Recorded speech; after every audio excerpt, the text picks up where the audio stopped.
Breaking news, breaking news. The biggest ICE raid ever just happened in Georgia at a Hyundai plant. 475 people arrested.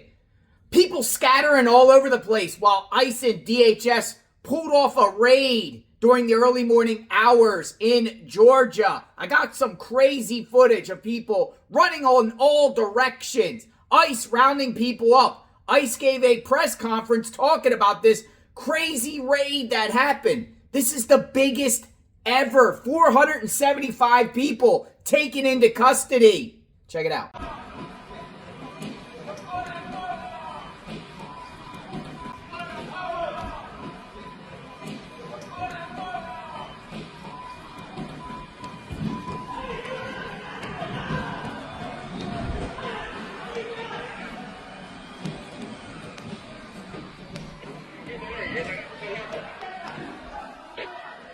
Warrant for this entire construction site, okay? We're Homeland Security. We have a search warrant for the whole site. We need construction to cease immediately. We need all work to end on the site right now.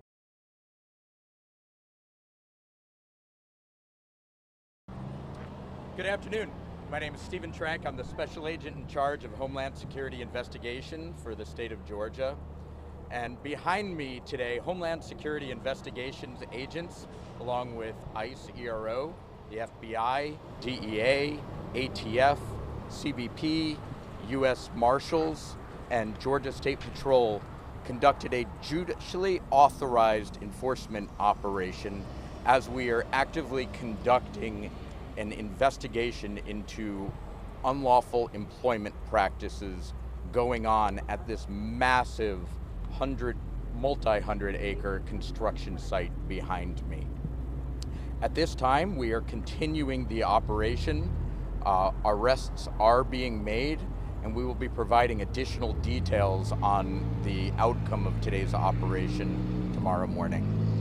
We thank the public for all of the thoughts as we conduct this operation. We have executed it exceptionally safely thus far, and we look to wrap it up in the near future. Thank you. My name is Meg Heap, and I'm the United States Attorney. And joining me here today is Tanya Groover with the United States Attorney's Office. We have Steve Schrank, the Special Agent in charge with Homeland Security Investigations. We have, we moved around, Vlad Francis, he is the Field Office Director of the ICE Removal and Enforcement Operations. We have Greg Alvarez, the Field Office Director with the United States Customs and Border Patrol. Brad Snyder, the Resident Special Agent in charge with the Federal Bureau of Investigations. Joseph Waller, the Resident in charge with the Bureau of Alcohol, Tobacco, and Firearms. Brian Viella, with the Assistant Special Agent in charge with the Drug Enforcement Administrations. And then we have Brett Hall, United States Marshal's Office with the Southern District of Georgia. First, I want to extend my sincere appreciation to the agencies that played a critical role in this investigation. This effort was led by Homeland Security Investigations with Steve Schrank at the helm, also with the vital assistance from the United States Immigration and Customs Enforcement and Removal Operations, the Federal Bureau of Investigations, the Bureau of Alcohol, Tobacco, Firearms, and Explosives, the Internal Revenue Service, Criminal Investigations, the United States Department of Labor, the Office of the Inspector General, the United States Marshal Service, the Georgia State Patrol, and Assistant United States Attorneys Tanya Groover, Ryan Bondura, Kelsey Scanlon, and Greg Galuli. This outcome is the direct result of their hard work and commitment.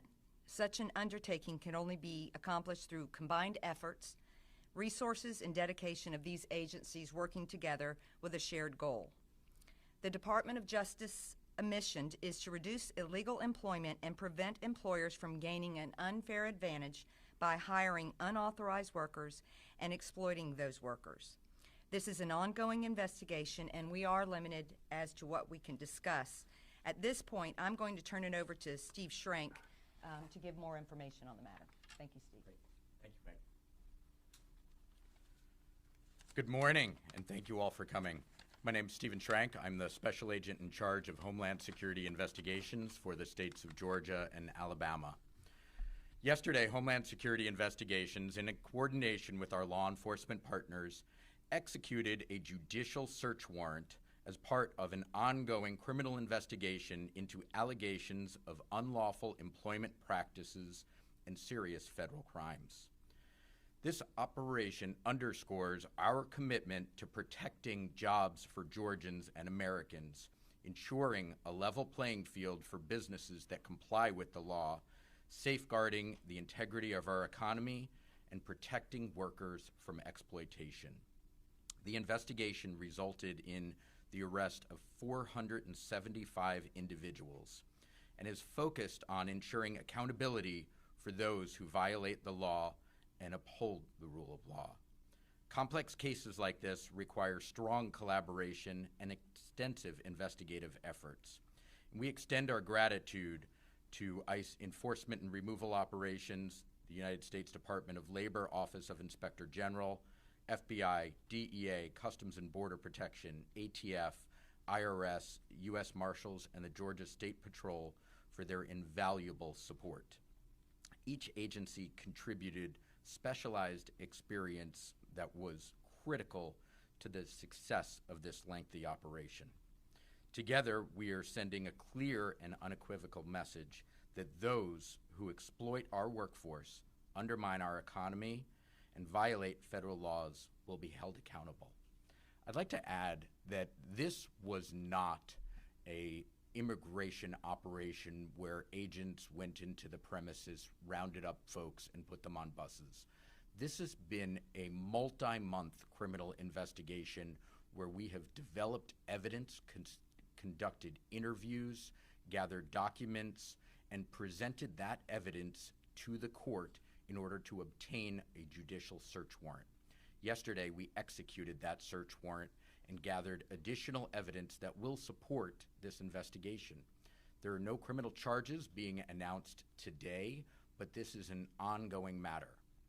While we were on the premises, we did encounter many hundreds of individuals. Of those, as I've previously mentioned, 475 were illegally present in the United States or in violation of their presence in the United States, working unlawfully, who have entered through a variety of different means into the United States, some that illegally crossed the border into the United States, some that came in through visa waiver and were prohibited from working, some that had visas and overstayed their visas. And each individual was questioned on their status, their documents were checked, their backgrounds were checked, and ultimately through coordination of our experts and attorneys in the background, those that were found to be illegally present were then detained and turned over to ICE Enforcement and Removal Operations custody. But this is all in furtherance of the ongoing investigation where we are looking at employment practices. We made seizures yesterday as part of that to gather additional evidence and conducted interviews and are continuing this ongoing investigation. We will take some limited questions at this time. Of the 475, how many were Korean nationals? The Korean media reporting as many as 300. There was a majority of Korean nationals from the 475.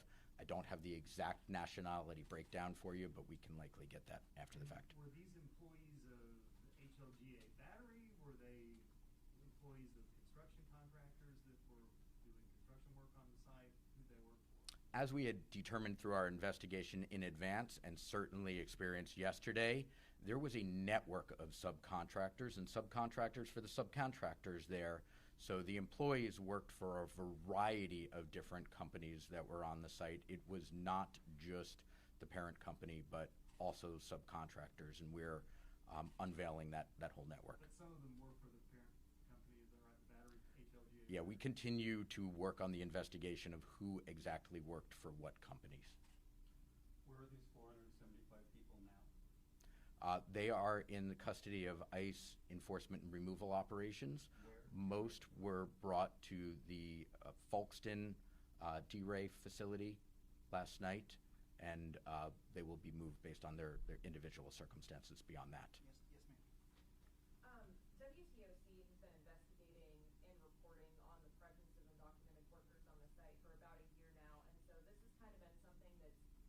and known to some extent in the local community. What is it that prompted Homeland Security investigations to look into this?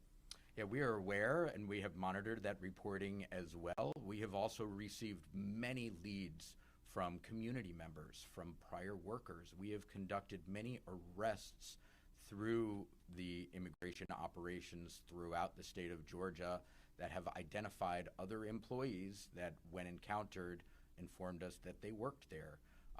We have interviewed folks and we have developed evidence over the course of many months in support of the investigation.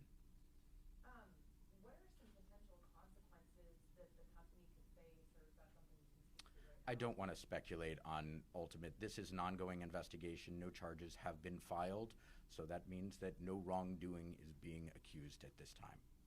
I had a question. Was anyone injured during the process? Did anyone die during the process of this raid? There were no substantial uses of force. There were no injuries reported, other than one individual was overheating a little bit and was treated on scene, and one agent suffered a minor laceration while conducting it, but no significant injuries. Okay, and then during the process, you said this was a multi-month process.